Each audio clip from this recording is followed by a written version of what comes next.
As the evenings draw in, and the breath of winter curls along the streets of Ireland, stories wake in the dark. Tales of feasts, fires, frost, and the small magic we cling to in the coldest months. Before the lights go up, and before Christmas wraps itself around us, we're taking a quiet wander into the winter traditions that shaped us, delighted us, and kept us warm. This is the National Leprechaun Museum's podcast. Our winter ramble begins. We're not recording a second one.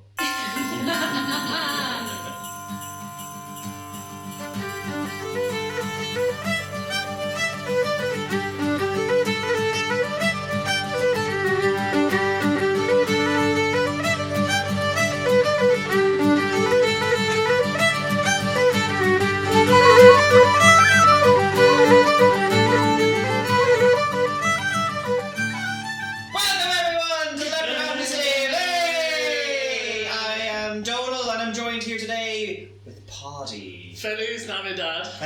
Maeve. Merry Christmas. And their debut, Una. Nullig Holiday.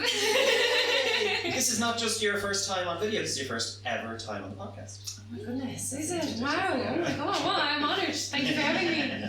Good, don't mess up. And Maeve, this is your second time actually, is it? And it's going to be your last time. Oh. I know. You're leaving I'm us. sorry. For the big apple. For the big apple. I gotta follow my dreams. I'll be back. Well, we can't compare to giant fruit. Ever since I had that argument with James. He takes all the peaches. All the peaches. But everyone, you're very welcome today to this very special episode of the National Leprechaun Museum's podcast. If you are seeing us, it's because you're not using Spotify, you're probably using YouTube. So this is the first time that we've done videos, but I believe, Paddy, we've done videos before in the past. We've done videos, they were mostly in the bad times of COVID times. Oh, yes, the before times. Well, I hope it's not bringing back too many flashbacks for you. No. The shadow of death is constantly crossing my eyes. Which means it's perfect time for us to talk about Christmas. This episode we are going to be highlighting the special winter festivals and winter traditions, as well as like Christmas and so on as celebrated in Ireland. And I think we should just get right into the first wee stories you have for us there, Paddy. Well, the first thing I want to say is that Christmas isn't a big theme in the pre-Christian mythology of Ireland. What? Oh my God! The entire theme. Christ Mass wasn't a big thing BC. No. But what did people do at midnight? Well, the earlier years was in November, so I suppose they were still, and given that it was a 3-day drinking festival, Halloween, originally, they probably still had a hangover at Christmas. But they're like, I tell Fergus Mathlety every Christmas because it's my favourite epic. There is one short story set at Christmas that I do think I would like to share. And this is from Eddie Lenihan. I'm sure many of the viewers and the listeners will know who Eddie is. Kerryman by birth, if not by residence at the moment. Eddie tells, in classic style, Eddie begins with reminding everyone about how poor everyone was and how the Christmas orange. My father used to often talk about the Christmas orange, that often when you were a child, the best thing about Christmas, the best present you could get was the Christmas orange, the little nectarine that you can get in the shop now any day of the year. And it was always sold by one man called Terry. Before he moved on to chocolate. Like Dylan playing an electric guitar. And for my analogue oranges, thank you very much. And I think I was talking about this earlier on with Una, Una, you were saying about how at Christmas all of the water turned into wine. Yes. But nobody knew because they were all on a hard fast. Yes, of course, you couldn't go near it. Oh God. Often when you went to midnight mass at Christmas, there were the people who hadn't abstained. So I'm not surprised the clergy got sick of the midnight mass and started having midnight mass at 10 o'clock.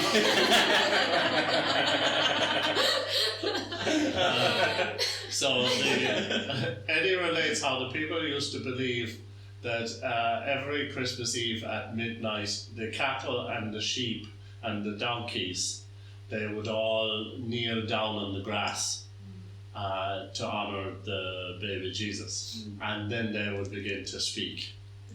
And it was looked on with much excitement in the donkey, sheep and cattle community because they didn't actually get to converse with each other for the rest of the year.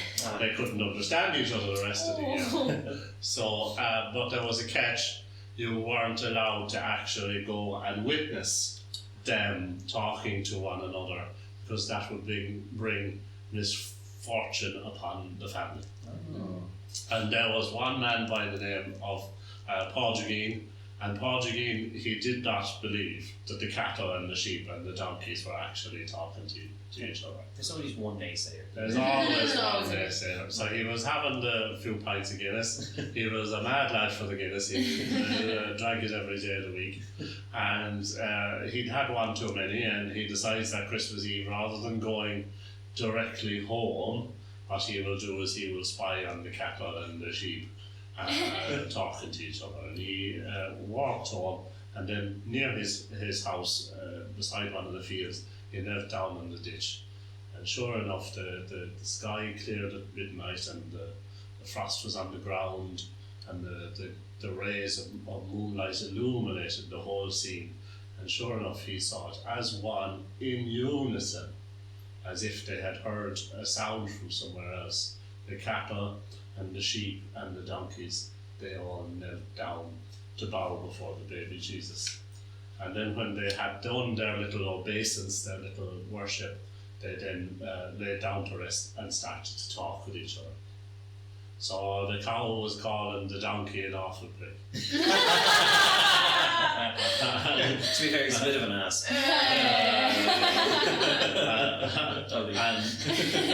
And the sheep were begging the sheepdog to leave them alone. I stopped nipping at them and everything, and the sheepdog was going what around the place. He was just so excited to be talking to everyone. And Pádraigín saw, in great shock, of course, that they do have long conversations about the goings on in the farm all through the year. So, quite dumbfounded, he went home, walked home, came in the cottage door, and someone asked him, "What are you doing out this late?" And Pádraigín went to speak, and instead out of his mouth came, "Hee-haw!" Oh. And then they asked him another question, and he said, "Hee-haw!" It seems that he had completely lost his ability to speak, and they were like, "Where did he get this much drink on Christmas Eve? They're kicking us out early, and he's supposed to be on the hard fast. Would you ever just go to bed and try and sleep it off?" So Pádraigín, sadly, he went to bed and he tried to sleep it off. The following morning, he got up, and his mother got him out of the bed. "Would you get up and eat the Christmas breakfast?" He got up anyway and sat down at the table, and she said, "What will you have a bit of the soup here?" And all he said was, "Hee-haw!" And it seems that there was clearly something very, very wrong with Pádraigín. So, not wanting Pádraigín to ruin their whole Christmas, they decided that they'd shell out for the doctor. And the doctor came around, and the doctor examined him and spent a lot of time with him, and couldn't figure out what was wrong with him. He said there's nothing physically wrong with the man, he just seems to have lost his ability to speak. And Pádraigín lamely he went, "Hee-haw!" just as the doctor walked out the door. So this being Ireland, of course, after the doctor, the next person you call is the priest. So the priest comes in and takes a look at him and blesses him, and the priest thinks, "Well, that should sort him now. He's been blessed. How are you doing now, Pádraigín?" Oh, well, that normally fixes everything. I'll have to go away and have a think about this and consult the theology books. Now, the priest had no intention of consulting the theology books. Instead, being a good investigator, he went down to the pub and he quizzed everyone who had been at the pub, basically. The night before, he went round to their houses and he asked them what was Podrigane's story. And he said, he was talking forever about how the animals bow down at midnight and before the baby Jesus, and then they start to talk to each other, and he wouldn't believe it. He said he was going to spy on them, and the priest was in shock that the poor animals can't be left alone to practice their religion and to talk to each other once in the year. So he went back to Podrigane, and he said, I can. There's only one thing I can think of doing to sort you out, Podrigane. I'll bless you again. So he blessed Podrigane another time, but alas, the second blessing did not cure poor Podrigane, and for the rest of his life, the only thing he could say in answer to any question was, "He-ho." Oh, that was great. I do love the fact that is there nothing to be said for another blessing? Surely, if it didn't work before, surely it'll work this time. You know what? Maybe the third time. Third time's the charm. No, they wouldn't like charms, I suppose. No. That was great, Pod. That was fantastic. When did you first come across that? I've read a lot of Eddie's stuff, obviously, and I've been to a couple of his things over the years, and that was the one about Christmas that always stuck with me. Like John B talks a lot about Christmas as well, and how you would have the tea chest. So basically you would go to the tea chest for the shopping, because obviously there's no plastic bags, there's no anything to carry, and you fill the tea chest with food. And the neighbours would be looking at you to see, did you fill the tea chest? Because they would say, oh, you're a very mean person, or you wouldn't be having a good Christmas around that house, because they did not fill the tea chest. Yeah. I love that. I love how there's a lot of traditions that are like, how can you judge your neighbours better? Yeah. Did you know what they were doing? Not filling their tea chest. And of course, the woman that my mother for many years made the Christmas cake. Which would often be left steeping in whiskey or brandy for months in the back of the press, until it was well and truly flammable and it came out. Wow. Did you do the tradition where people would visit? You also got everyone in the family to stir the pudding? Oh yeah, for good luck. Yeah, we did it all the time. Yeah.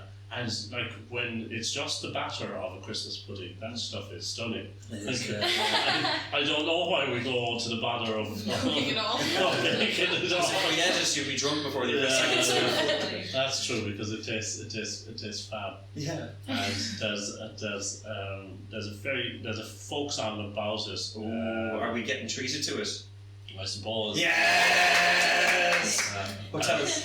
Just a couple of bars of it. Because, so, as I sat by my windy last evening, the letterman brought unto me a little gilt-edged invitation, saying, "Gilhooly, come over to tea." Well, I knew that the hooligans sent it, so I called round for old friendship's sake.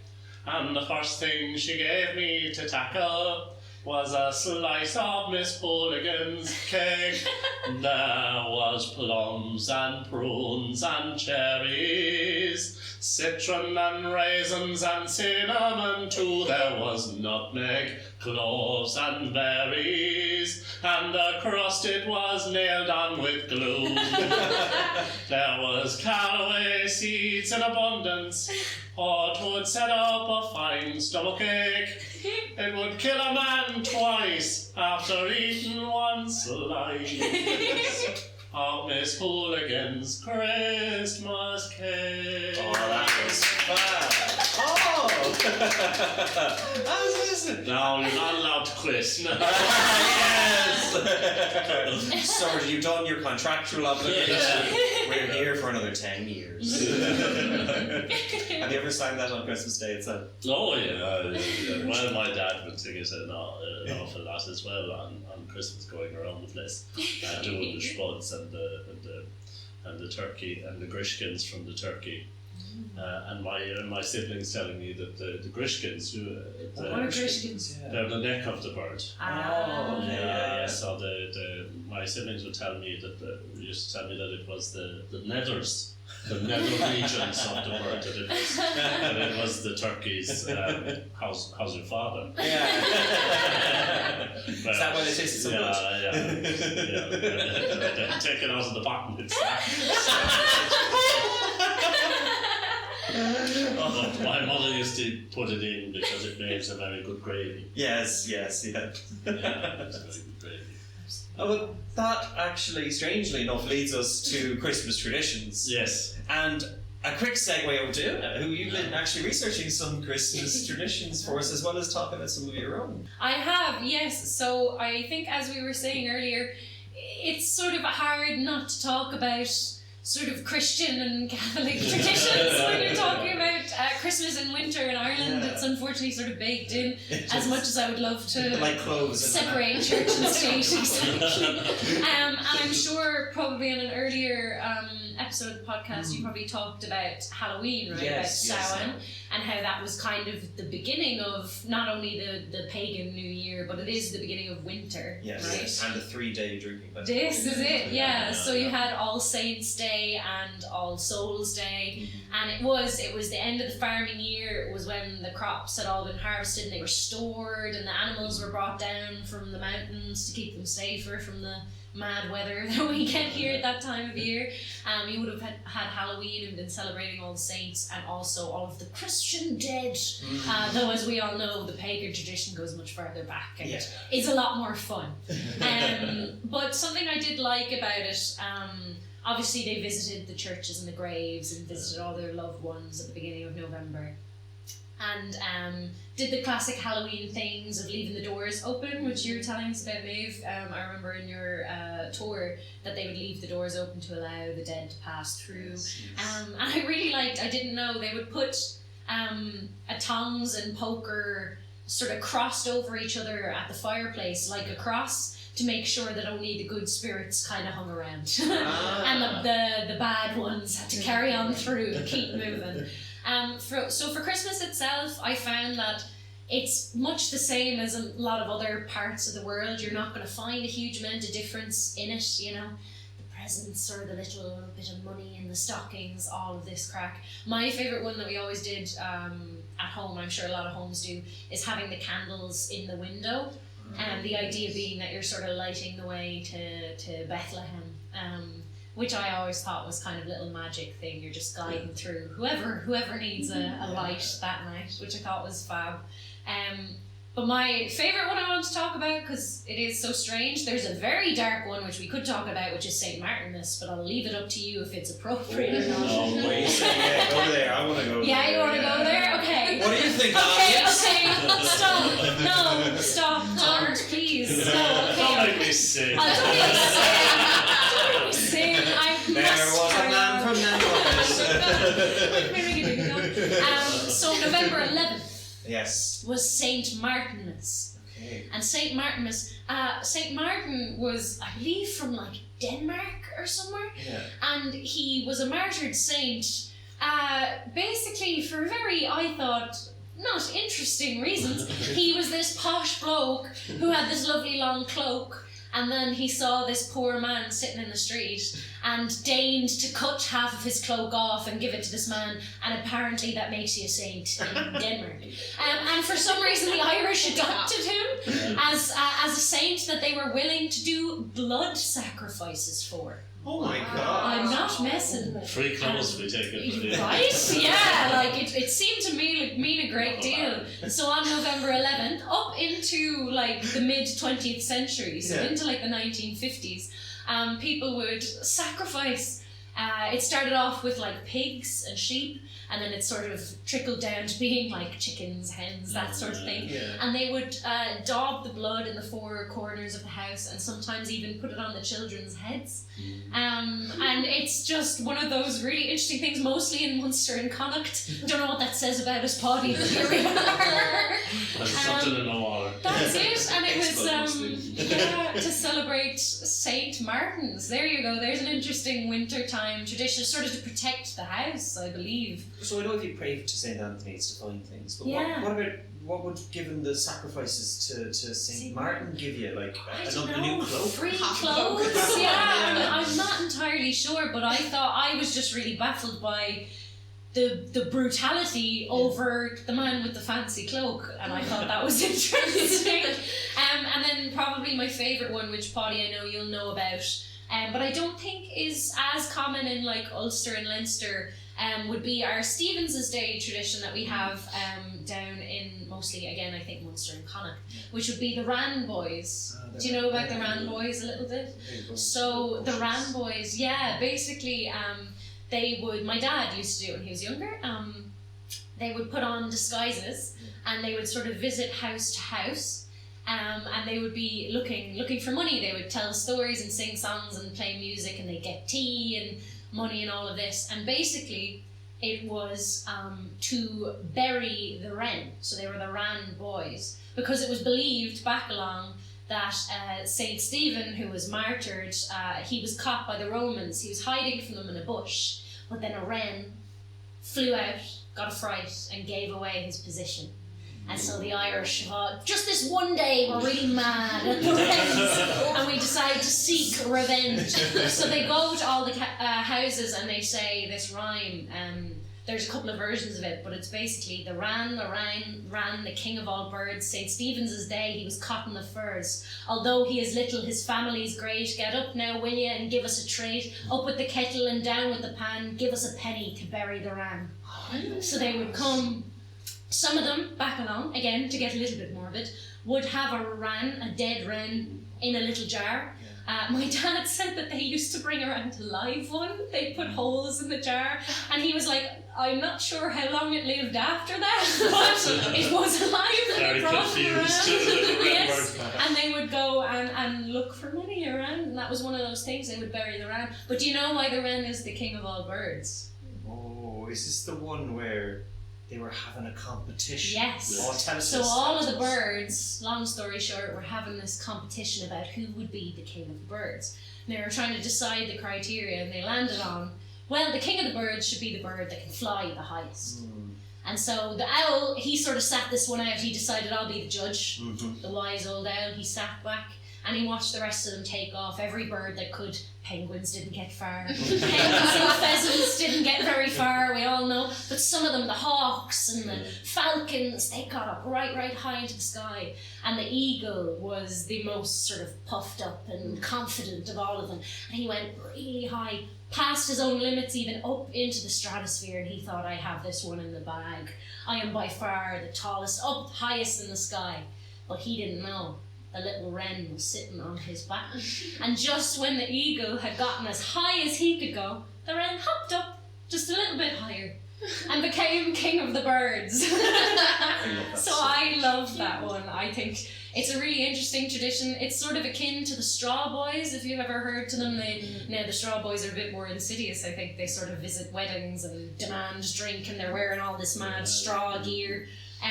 But this is falling off my head. I'm so sorry, elves. So sometimes people wear straw masks and stuff to be the Ran Boys, but really it's whatever you could get your hands on. Dad said they just had little plastic masks to hide their faces. A bit like the mummers that you might have over in the United Kingdom and stuff.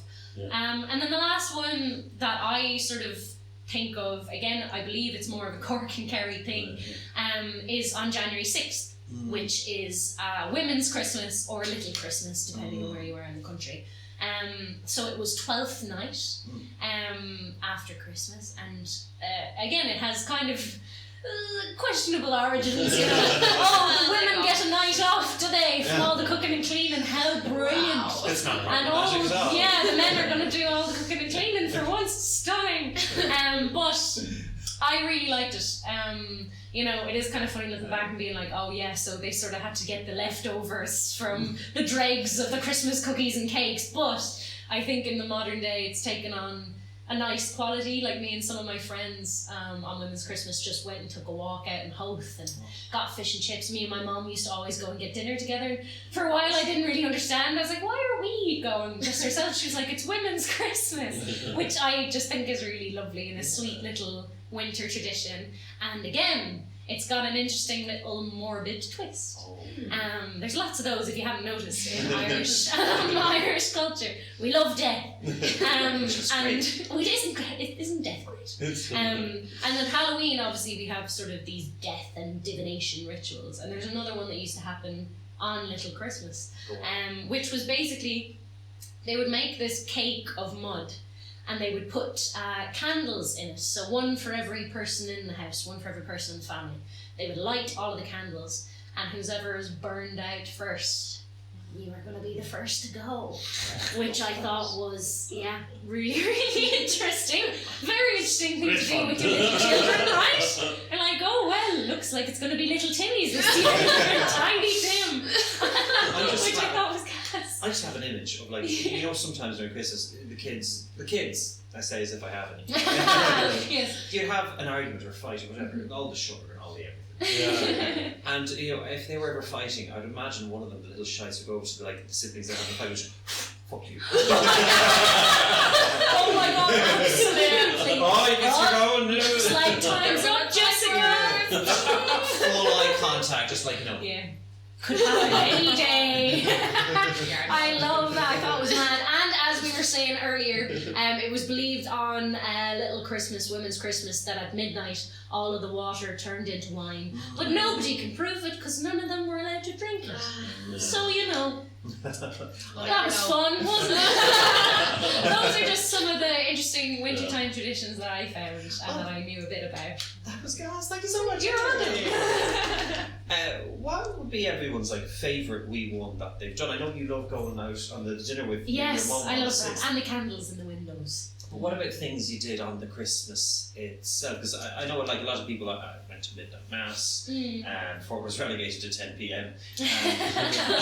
And our favourite thing is we always had dinner obviously very early on Christmas Day. Yes. But what we did is when we came home from the midnight mass, the ham or the turkey, whichever one the mum put on first, would be ready, and we'd put it away to be reheated before we had the dinner. So we would always have very fresh turkey and ham sandwiches before we went to bed because we'd be starving from me. And just to me, Christmas is when you do coming home and the smell of it, and then you're cold and you were miserable because you were listening to someone talk for an hour when you were in bed. And I know my presents are in there and I need to get them now. I want to sleep, but I don't want to. I had a lovely sandwich and it was just so wholesome having like fresh bread with lots of butter in them. To me, that's the flavour of Christmas. I loved it sometimes more than the Christmas dinner itself, which either says very highly of the sandwich or very poorly of my mum's. But what other things like that did you do yourselves? Like, Una, you were telling us about that, so how about you first? Oh yeah, so there was the candles, there was the Women's Christmas. For me, Christmas is about movies, getting cozy with some chocolate, and I mean Muppets Christmas Carol. Yes. It has started for me once I've watched Muppets Christmas Carol. And then funnily actually a lot of musicals like The Wizard of Oz and The Sound of Music, so I kind of associate that with that time. But my family kind of lives farther afield. We're the only part of our family in Cork, so it's just usually us. At Christmas time is sort of a tidy little one, so just a lot of chocolate, a lot of movies, a lot of quiet time. Yeah, Christmas to me is just quiet time. We would have like the Christmas horror, which is like the boys in the family. I think it must have been because it was the only genre of film we could all agree to watch. But yeah, so we'd watch a horror movie every Christmas Eve when everyone else got to bed. What would go to? Did you have a recurring one? Like I've seen some, like I saw the Gremlins movies on Christmas Eve, and I saw what's that one called where the vampires are in Alaska? Oh my god, Blood something or other. 30 Days a Night or something. That's it. I've seen some wild ones over the years. That's a cool one. Or the sequel to Wizard of Oz. That yeah, that's Return a to horrible. Oz. Oh my god, That's horrible. Yes. And they all have the little wheelie. Yeah, they scared the bejesus out of me. Terrifying. That was real for years. I thought I just nightmared that over. This It was bad. is the nightmare. Wake up! I watch Lawrence of Arabia every Christmas. Oh, wow. It's 4 hours long. Like. Yeah. We It have has the to be time. We have the time. time. The We big watched The Lord of the Rings and The Hobbit. Oh, All of yep, the yep, trilogies. yep, yep. That's like the time we get stuck into all them. Excellent. Like Harry Potter and all Yes. those All things. that Go through jazz. each I love one. it. What other things would you do besides in the movies then? Like yourself, Nick? Well, you mentioned smell. I was thinking of my parents. They always make spiced beef, and none of us ate it. None of us do it. It's not really it's more of but they swear by it, and they cook it in Guinness, I believe. And my mum would start cooking it Christmas Eve, and the smell of it's pungent to say, but it's nostalgically pungent, you know. Yeah. So once Christmas Eve, and it would kick in, you'd start smelling it cooking on the stove, and you'd be like, oh, it's coming. It's Christmas. I've never eaten the spiced beef, but the smell of it, like it's so. That's it's like we're locked in. And my older sister, her birthday, she's been cursed. Her birthday is Christmas Day. Oh. And unlike me, she's very quiet about it. She's very, it's okay, it's okay. If it was me, I'd be like, no! So what we kind of, double everything! But we came up with this small tradition where we would stay up on Christmas Eve till like midnight, 1 a.m. Yeah. And we'd be like, happy birthday! And like make it all about her. And then, but in my head, I'd be like, 4 hours away. We wished her happy birthday, it's time, you know? And we'd all go to sleep, and like 3 hours later, we'd be up again and be like, let's go, it's Christmas. Brilliant. That's so gas. Outside of movies then, Paddy, what about yourself? The Christmas walk. The walk after dinner is very nice. I think people It's more of a waddle though, isn't it? It's more of a waddle. I think people are very slightly emotional when they go for that walk midday when everything is closed on Christmas Day, and they reveal things about themselves that they normally wouldn't. I just love your granny there like, I killed a man. That's just the Christmas pudding talk. See, you've met my grandmother. Have you ever Only heard of once. St. Martin? You got a little something on here. Now what does your grandchildren do it? Immortality. You have to do it every day. Every day, St. Martin's. I only started doing the Christmas walk myself when I started celebrating the Christmas away from the family. With the partner just walking around the canal around the Newth. That was always lovely. We dress up for it and everything, and it's quite lovely. That's so nice. So the first Christmas we ever decided to spend together, it was a bit of a surprise to us because we just was like, oh, we can't make it because of all the thing. I think it was around COVID. So we decided, okay, we don't like our own Christmas dinner. We'll make pizza from scratch, and there's a recipe for these really spicy chicken wings that we do, and we ruined everything. We got all the recipes mixed up. The chicken wings were so salty. How much have you had to drink? Far too much and not enough. In that order. But we mixed up one recipe for pizza dough and one recipe for the pizza sauce. But both of them had oil in it, and it was too much oil, so when it was in the oven, it actually deep fried the dough. So it was so I ended up breaking a tooth. It was a horrible Christmas, and it was also one of the best Christmases ever. But the food was awful. That's so good. That's so much. But it was starting a tradition of always ruining a Christmas meal. That's so good. Oh my god, I love loved it. it a bit. That's so good. When you talk about the smells, I actually think about my mum makes really nice like mulled cider. And we got this little sort of mini fire pit thing when we moved house and started like having the cider around and you just reminded me because you were talking about COVID as well, because during COVID one of my brothers couldn't come down because he had people in the house who had tested positive or something. And it was the first time one of us hadn't been there, and we were like, oh my god. But then we were like, well, come down for the cider and we can just sit like outside a little further away. So him and actually one of his roommates who couldn't go home for Christmas either came and sat with us. And that was actually a really gorgeous one. I do love those stories about, like, it's always the holiday times when people are more active about spending that time together. I think that really permeates a lot of the winter traditions around the world. It's making sure people aren't alone and keep in mind, you know. And I do love that and all that. Have you had any of those other moments as well yourself where it's like you were aware of someone? My first Christmas away from home, like not in Ireland.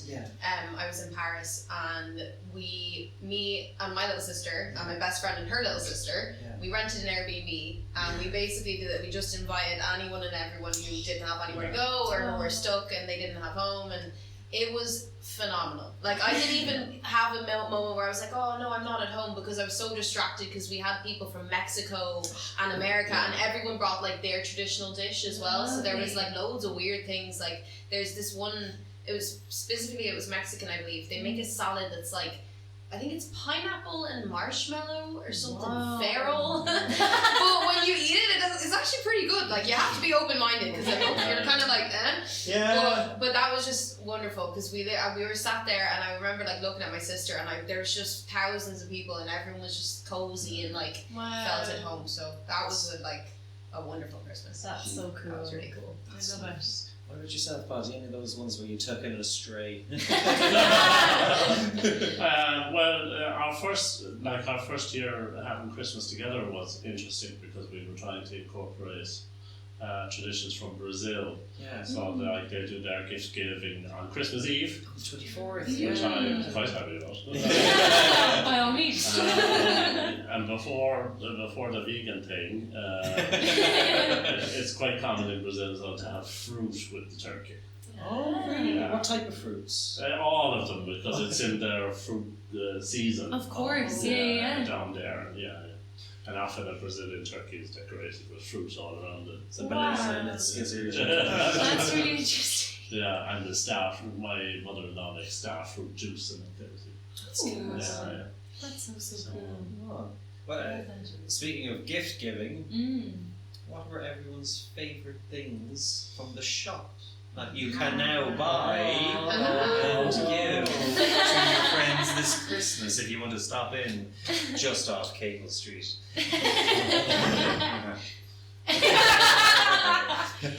I believe Hardy has a lovely picture for us. Did you draw this picture yourself? It's really good. It's very real. So, how many tickles? 10 tickles. So this is a delightful print from Mateusz Kowalkowski, I hope I said that correctly, who Polish Irish artist that we got to do the prints in the shop. This is a scene from the very first Leprechaun story. This is the scene where the Moordish, the sea monster, attacks the castle of King Fergus Mac Lady. The Moordish, the artist took great liberties with it, because the Moordish is usually just described as hideously ugly. So that was great, and I do like the amount of imagination that went into it. I like that they went full on castle as well. None of this fort business. They were like, let's give the Irish castles in the 8th century.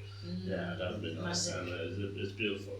And he does all their prints, doesn't he? He does. And it's very one of my favourites. I have one at home. Where'd you keep it? In the living room. I swear. So that can be got in the shop. Yes. Speaking of art, actually, this is a great time to shout out Brendan Atkins. He probably has the lovely image that I believe he's going to put at the start of the video. You'll see he did a wonderful thing for our start of our Christmas festivals. He does all the posters in the museum as well. Unfortunately, he was supposed to be joining us today, but he's taken a little bit ill. So a moment of silence for our family comment. That's a lot of fun. And thank you for May for settling in as well. No, you're not good at drawing. I actually can draw. Prove it right now. Which makes the drawing segment of this. It's a friendly competition. Whoever draws the first picture loses a finger. Because you're not using them properly, are you? Now I'm going to be selfish and I'm going to jump into my favourite thing, because I'm a bit of a bougie bitch. Of course I've chosen these lovely things from Tiffany & Co. These are lovely Christmas ornaments. here. There's a lovely Celtic cross here, and obviously a shamrock as well. You can get them in the museum here. I think they're €15 each, which is a steal by how lovely they are. So if you have a family that has notions, you get them this, and if you don't see it on the Christmas tree, you can be like, where is it? If a plain old cross is not suitable for your Christmas ornaments, then you can have one that's decorated in orange and yellow and green and gemstones. It's everything you need in a cross. Yes. Except for Spice rough up your cross. Jesus. You need an absolute Love Jesus. ripped Jesus. 100%. He does have a good core in a lot of things. all that time up on the cross. That's where CrossFit was, right? Yes, I think so. The light Going bulb. swiftly on. Just one more thing. Honorary mentions yes. go to the gold coin, the genuine leprechaun gold coin, Yes. which has appeared as a mystery on a lot of Americans' Facebook pages. Yes. They're like, This is where this comes from. As a mystery. No, it is not. They were asking if it was real. Oh. And it is No, indeed. or if it was in circulation anywhere. The answer to both those questions is yes. And the other one is our Darklands coin, which has again the lovely logo that I believe Brendan actually designed himself. Did he? No, That was Tom found that on a belt buckle, a really, really old belt buckle. Oh, Ooh. From, excellent. I believe it is the 17th century. Oh, fantastic. Is it cursed or something? Yes. The more people that Always. use it, We the more pass it souls go around, to Tom. and Tom lives Nice. forever. Yeah, Yes. I thought he was looking great. So It's the souls. Yeah. But what I love from this design, so ideally it's supposed to be made out of iron to protect you from the fairies. Tom. sorry, Sorry, Tom. He's a fairy king. Yes. And after going to the Darklands and listening to the evil stories every Thursday, Friday, and Saturday from 7 p.m. here at the Leprechaun Museum, you'll be wanting something to protect yourself from the fairies. But the little hole, I believe, we get from a Scottish tradition of a hagstone. And a hagstone is a stone that is washed up on the shore, either at a lake or at the beach, where there's a hole in the middle that allows you to see into the fairy world, or to see things as they truly are. Oh, cool. So if you have a changeling or a person who is trying to get the wool over your eyes, you can look through that and then see them as they truly are. So both of them are €3 currently. They might go up depending on magical inflation. But you can buy them It's here. hitting even leprechauns. And God willing, we'll also be able to sell them online soon, as well as a few new additions from Brendan himself in both tote bags and t-shirts. But let's see. And now a word from our sponsors. The show has a budget. And over to Moving me. along. Yes. Okay, well, this is a perfect segue because this book is basically everything we've been touching on. Yes. It's called The Dead of Winter, and it's written by Sarah Clegg. It's €15. No, it's €14. Sorry, cheaper. Cheaper And than an orange. it's brilliant. It basically opens up. She is going on a Christmas walk Mhm. on Christmas Eve, and she basically touches on all of the spooky, weird things that people used to celebrate on Christmas before it became very joyful and happy and wonderful. And yeah, it's really cool. She traveled all over the world. She went to like Venice, and she actually attended a lot of these places and festivals and carnivals and stuff. So it's really cool. There's a lot of detail in there, and she mentions the mummers and all these other things. Yeah. So yeah. Pretty cool if you like all of the weird, darky things, especially now that it's like dark and cozy outside. Like if you want to wrap up with that kind of book, it's a very good one. Oh, lovely. Excellent. How do you do it? What do you do? Yes, so I chose a graphic novel that we have in the shop called Wolf Walkers. And the reason I chose it is actually I remember a couple of Christmases ago with my dad. Me and my dad have a tradition of going Christmas Eve shopping. Not with any great sort of plans in mind. We just like wandering around and looking at cute things and eating cake and drinking port. And Nice. this, yeah, it's lovely. It's honestly gorgeous. As long as we bought my mom chocolate, she's happy. So once we have that out of the way, we sort of just hang out. And one year the weather was shocking bad, so we went to the cinema and we saw the film that this graphic novel is based on, called Wolf Walkers, and we were the only ones on the cinema that day. I guess most people hadn't even made it out of the house because the weather was so shocking. So we got it to ourselves, and I really, really, really enjoyed this film. One of the main characters is actually called Maeve. So this lovely red-headed lady down here, and it's two young girls and a sort of friendship they form, and and it's a bit wild and a bit mad. And this is a graphic novel version, and it's Cartoon Saloon, who have made some gorgeous films which have been nominated for Oscars, I believe. Book of Kells, A Secret of Kells, exactly. So it's a really beautiful book, beautiful illustrations, and I can attest a good story. And how much do we sell it for? It is €18. Yes. But as you can see, there's some beautiful pages in there. Glossy, you know, the fancy stuff. Nice. And Pod, how much do we sell the A4s for, actually? I can't remember. €100. Most of it goes towards my pension. And Tom just shares the souls he collects with you, so Oh, my yes. pension's a long way away. You're here forever. What was your favourite Christmas present as a child? Ooh, really That's a great great question. Oh my goodness. I have an answer immediately. Oh. So I was not a kid who liked dolls. I found them very uncanny valley. I couldn't fathom wanting a little baby when I myself was a little baby. I just didn't. They really freaked me out. So I had loads of teddies. Hundreds of teddies. I used to recreate the Lion King in my room with myself. And so one of the earliest teddies I remember getting, and I have to have been really young because of the house we were in. I can only have been 3 at most. Was this little orange tabby cat beanie baby, who I called Mrs. Orange Thing, because that's who she was. Let's be real, keep it simple. Yeah.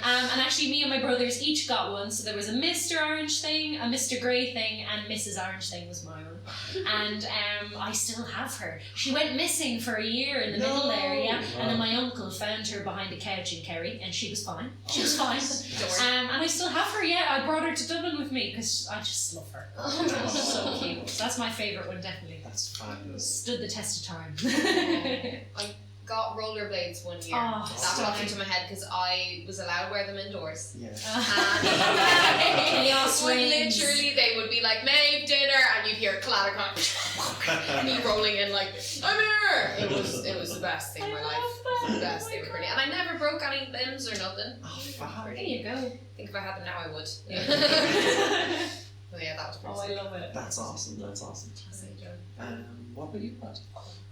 When I was very small, I got a Teddy Ruxpin, which is it's a teddy bear with a tape recorder in the back of it, and you put the tape cassette into it, and he tells you the Teddy Ruxpin stories. That's adorable. And it was great for a long time until we broke the tape. And the only tape I could find was, I think it's Ace of Base that says All That She Wants. No, it's Teddy Ruxpin who sings that, actually. All That She Wants is another baby. That's brilliant, though. So as a child, I would play that and read through my Teddy Ruxpin and drove my brothers. I thought you were going to say there was some shenaniganery of recording over tapes to say scary stuff to you while you were asleep. Or if it breaks down and then the teddy's you know? Tape overheats and melts. He somehow lost his mouth parts, possibly sabotage. I don't know. Suspected sabotage. The investigation isn't And over. then he was just so creepy I couldn't leave him around. Oh, bless him. Do you think of him every time you hear the song? Yes. Oh, that's... So that was... I think my favourite one has to be the present that I think saved my Christmas from disappointment, because I don't know if you know this about me, I'm a very nerdy individual, and it started at a very young age. So my dad was teaching me how to make my own computer, and for Christmas he was going to get me a graphics card for the final piece for my PC, and it was amazing, but it was very expensive. So it was my only present, and I was like, okay, fantastic. And my dad, bless his heart, soft heart, it wasn't my only present. He bought me a bunch of smaller other things, less expensive, obviously. But the day of Christmas Day, it turned out they had shipped the wrong graphics card, and it doesn't work with that motherboard I had. So the thing I was going to do to play all the PC games, none of it worked. So I didn't have it. My dad bought me this one particular choose your own adventure game, a Steve Jackson choose your own swords and sorcery adventure game. It's sort of turn to page 4 if you hit with a sword, and then roll a dice or say zap to cast a spell. And my dad was like thinking about, he ruined my Christmas because he didn't see me for ages because I was away somewhere. And what I was actually doing was I was in the conservatory just absolutely devouring this book. Just having it, it's like, finish it once, okay, I'll try it again and choose the other options, and I absolutely loved it. And I always think of that, I still have the same one, the absolute spine is wrecked and everything like that. But that would have to be probably my favourite Christmas present I've had as a kid. That and the Nintendo 64. Yeah, of course. I'm middle class enough to.